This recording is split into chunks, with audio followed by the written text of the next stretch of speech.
ನನಗೆ ಧನಂಜಯ ಅವರೆಲ್ಲ ಇತ್ತೀಚೆಗೆ ಬಂದವರು. ಧನಂಜಯನ ಕಲೆ ಇನ್ನೂ ಬೆಳಗಬೇಕಿದೆ, ಅವ್ರಿಗಿನ್ನೂ ಸಿನಿಮಾಗಳು ಒಳ್ಳೊಳ್ಳೆ ರಿಸಲ್ಟ್ ಬಂದಿಲ್ಲ. ಮತ್ತು ನನಗೆ ಹೇಳ್ತಾ ಇದ್ರು ಇನ್ನೂ ಅವರು ತುಂಬ ಪ್ರೂವ್ ಮಾಡಬೇಕಿದೆ. ಧನಂಜಯ ಬಗ್ಗೆ ನಾನು ಮಾತಾಡೋಕ್ಕೆ ಇಷ್ಟಪಡಲ್ಲ ಈ ಕಾಲದಲ್ಲಿ, ಬಿಕಾಸ್ ಅವನು ನನ್ನ ಬಗ್ಗೆ ನನ್ನ ಗುರುದ್ರೋಹಿ ಕೆಲಸಗಳು ಮಾಡ್ತಾ ಇದ್ದಾನೆ. ತಾನು ಏನೇನೋ ಹೇಳಿಕೆಗಳೆಲ್ಲ ಕೊಡ್ತೀನಿ ನನ್ನ ಬಗ್ಗೆ, ನಾನೇ ಕರ್ಕೊಂಬಂದು ಹುಡುಗ. ಅದನ್ನು ಬೇರೆ ವೇದಿಕೆಯಲ್ಲಿ ಏನು ಉತ್ತರ ಕೊಡಬೇಕು ನಾನು ಖಂಡಿತ ಕೊಡ್ತೀನಿ. ಮತ್ತು ಎಲ್ಲರಿಗಿಂತ ಮುಖ್ಯವಾಗಿ ಒಂದು ವಿಷಯ ಹೇಳಕ್ಕೆ ಇಷ್ಟಪಡ್ತೀನಿ, ಈ ಚಿತ್ರ ಧನಂಜಯ್ ಚಿತ್ರ ಅಲ್ಲ, ಧನಂಜಯ್ ಪೇಡ್ ಆರ್ಟಿಸ್ಟ್ ಅಷ್ಟೇ. ಆತನ ಚಿತ್ರ ಅಂತಲೇ ಒಂದಷ್ಟು ಜನ ಬಂದಿಲ್ಲ. ಯಾಕೆಂದರೆ ರಾಟೆ ಬಿದ್ದೋಯ್ತು, ಆನಂತರ ಬದ್ಮಾಶ್ ಬಿದ್ದೋಯ್ತು, ಬಾಕ್ಸರ್ ಬಿದ್ದೋಯ್ತು. ಡೈರೆಕ್ಟ್ ಸ್ಪೆಷಲ್ ಅಷ್ಟೇ ಎಲ್ಲ ಲೆಕ್ಕ ಮಾಹಿತಿಗಳನ್ನ ತೋರಿಸಿ ಕಲೆಕ್ಷನ್ ರಿಪೋರ್ಟ್ ಆಗ್ತಂದು ಡೈರೆಕ್ಟ್ ಸ್ಪೆಷಲ್ ಅಷ್ಟೇ ಹಾಕಿರೋ ದುಡ್ಡನ್ನು ಎತ್ಕೊಟ್ಟಿರೋದು. ಬಿಕಾಸ್ ಆಫ್ ಗುರುಪ್ರಸಾದ್ ಸಿನಿಮಾ ಸೋತರು ಕೂಡ ಎಲ್ಲ ಪ್ರೊಡ್ಯೂಸರ್ ಹತ್ರ ಮಾತಾಡಿದ್ದೀನಿ, ಚೇಂಬರಲ್ಲಿ ಮಾಹಿತಿ ಇದೆ. ಆತ ಪ್ರೊಡ್ಯೂಸರ್ನ ಇದುವರೆಗೂ ಸೇಫ್ ಮಾಡಿಲ್ಲ.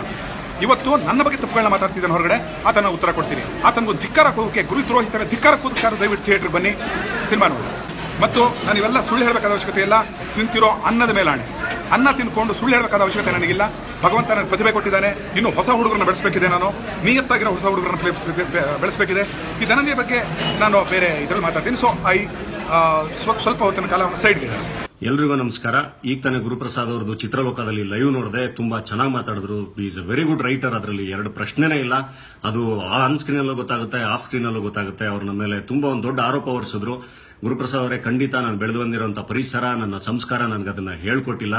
ಯಾರ್ಯಾರಿಗೆ ಏನೇನು ಗೌರವ ಕೊಡಬೇಕು ಅನ್ನೋದನ್ನ ತುಂಬಾ ಚೆನ್ನಾಗಿ ನಾನು ಕಲ್ತ್ಕೊಂಡಿದ್ದೀನಿ. ನನ್ನ ಪ್ರತಿಯೊಂದು ಮೂವ್ನಲ್ಲೂ, ನನ್ನ ಪ್ರತಿಯೊಂದು ವಿಡಿಯೋಗಳನ್ನ ನೀವೆಲ್ಲ ನೋಡಿದ್ರೆ ಎಲ್ಲ ಕಡೆನೂ ಯಾರ್ಯಾರಿಗೆ ಏನೇನು ಕೃತಜ್ಞತೆ ಸಲ್ಲಿಸಬೇಕು ಅದನ್ನು ಸಲ್ಲಿಸ್ತಾ ಬಂದಿದ್ದೀನಿ. ನಿಮಗಂತೂ ತುಂಬಾ ದೊಡ್ಡ ಮಟ್ಟದಲ್ಲಿ ಗೌರವನ ಕೊಡ್ತಾ ಬಂದಿದ್ದೀನಿ. ಆದ್ರೆ ಇವತ್ತು ಈ ತರ ಆರೋಪ ಮಾಡಿರುವಂತದ್ದು ನಿಜವಾಗ್ಲೂ ಗೊತ್ತಿಲ್ಲ ಅದು ಯಾಕೆ ಅಂತ. ನಾನು ಕೇಳಿದ್ದು ಒಂದೇ, ಬನ್ನಿ ಸಿನಿಮಾ ದೊಡ್ಡದು, ಸಿನಿಮಾಗೋಸ್ಕರ ಈಗೋ ಬಿಟ್ಟು ಬನ್ನಿ ಅಂತ ಹೇಳಿ ನೀವು ಪ್ರಚಾರಕ್ಕೆ ಹೋಗಬೇಡಿ ಅಂತ ಹೇಳಿದ್ರಿ.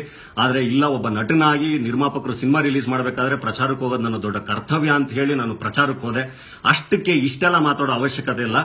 ಆಮೇಲೆ ಇನ್ನೊಂದು, ಗುರುಪ್ರಸಾದ್ ಅವರು ಹೇಳಿದ್ರಿ ನಾನು ಧನಂಜಯಂಗೆ ಆಕ್ಟಿಂಗ್ ಹೇಳ್ಕೊಟ್ಟಿದ್ದು, ನಾನು ಜೀವ ಕೊಟ್ಟಿದ್ದು ಅಂತ. ಖಂಡಿತ ಅಲ್ಲ. ನಾನು ತುಂಬಾ ಚಿಕ್ಕ ಹುಡುಗಿಂದನೂ ಆಕ್ಟ್ ಮಾಡ್ಕೊಂಡ್ ಬಂದಿದ್ದೀನಿ.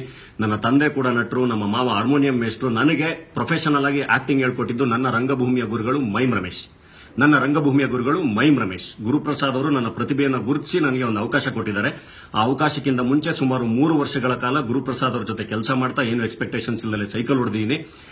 ಬೇಡ, ಈಗ ತುಂಬಾ ವಿಚಾರಗಳನ್ನ ಮಾತಾಡೋದಾದ್ರೆ ತುಂಬಾ ತಪ್ಪಾಗುತ್ತೆ. ಯಾಕಂದ್ರೆ ದೊಡ್ಡವರು, ನೀವು ತುಂಬಾ ಒಳ್ಳೆ ಮಾತುಗಾರರು. ಒಂದೇ ಒಂದು ಮಾತು ಹೇಳಕ್ ಇಷ್ಟಪಡ್ತೀನಿ, ಯಾರ್ಯಾರು ಏನೇನು ಗೌರವ ಕೊಡಬೇಕು ಆ ಯೋಗ್ಯತೆ ನನಗೆ ಖಂಡಿತ ಇದೆ. ಆದ್ರೆ ಆ ಗೌರವವನ್ನು ಉಳಿಸ್ಕೊಳ್ಳುವಂತ ಯೋಗ್ಯತೆ ನಿಮಗಿರ್ಲಿ ಅಂತ ಹೇಳಕ್ಕೆ ಇಷ್ಟಪಡ್ತೀನಿ. Thank you very much. ನನ್ನ ಒಂದು ಪ್ರಾಮಾಣಿಕತೆಗೆ ಇಷ್ಟು ಒಳ್ಳೆಯ ಬೆಲೆ ಸಿಕ್ಕಿದ್ದು ನನಗೆ ತುಂಬಾನೇ ಖುಷಿ ಆಯಿತು. Thank you very much. Like ಮಾಡಿ, ಶೇರ್ ಮಾಡಿ, ಕಮೆಂಟ್ ಮಾಡಿ. ನಮ್ಮ ಕನ್ನಡ ಮೂವಿ ಗಾಸಿಪ್ ಚಾನಲ್ಗೆ ಸಬ್ಸ್ಕ್ರೈಬ್ ಮಾಡಿ.